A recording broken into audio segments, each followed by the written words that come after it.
Hi, this is Chang, and welcome to AZN News Live at 2 o'clock. The Transcontinental Railroad has recently been completed as the two railroad tracks meet at Promontory Summit, Utah. Fumi Sugie is at the scene.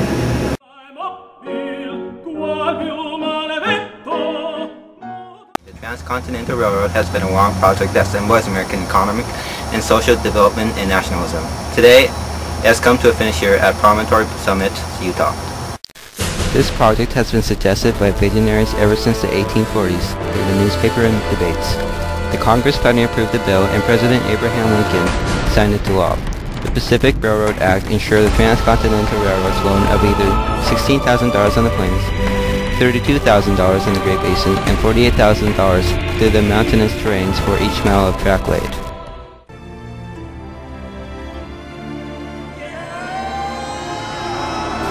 The government wanted to construct railroads and telegraph lines from the Missouri River to the Pacific Ocean. Their goals were to institute an infrastructure base that would help transportation for the settlers to go to west, to facilitate commerce across the continent, and achieve manifest destiny. There were two federally backed companies, the Central Pacific and Union Pacific Railroad Companies. The Central Pacific started from Sacramento and laid 690 miles of track, while the Union Pacific started at Omaha and laid over 1,087 miles of railroad tracks. The Central Pacific was mainly controlled by the four main investors known as the Big Four. They were Mark Hopkins, James Bailey, Leland Stanford, and Charles Crocker.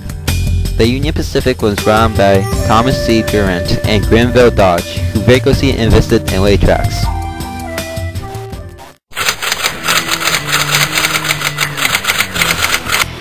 The Transcontinental Railroad aroused some political conflict between powerful peoples. Powerful peoples wanted to have the railroad routes situated in their desired areas. The people who lived in the central United States supported the Central Route, where they would avoid the Rocky Mountains by going through the Platte River in Nebraska and the South Pass in Wyoming, while the people who lived in the southern United States supported the Southern Route, where the tracks would cross Texas or Mexico. The Congress decided to make the railroad follow the Central Route.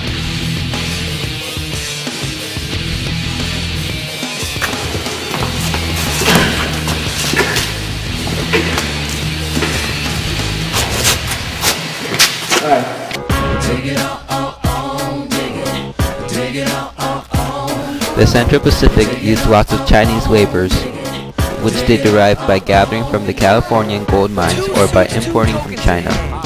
Their pays averaged from $1 to $3 a day, and were forced to work for long hours in hideous conditions. The immigrants took on the dangerous jobs on the tracks, like digging tunnels through the Sierra Nevada foothills. Meanwhile, the Union Pacific utilized Irish, Mormon, and some Italian labor. There were also immigrants that came from the poor sections from the East Coast, and were treated no better than their Chinese counterparts. The two railroad tracks met at Promontory Summit, Utah. The day was marked with extreme celebration of joy and laughter. The new railroad formed a bond between the American peoples and brought a detached nation together.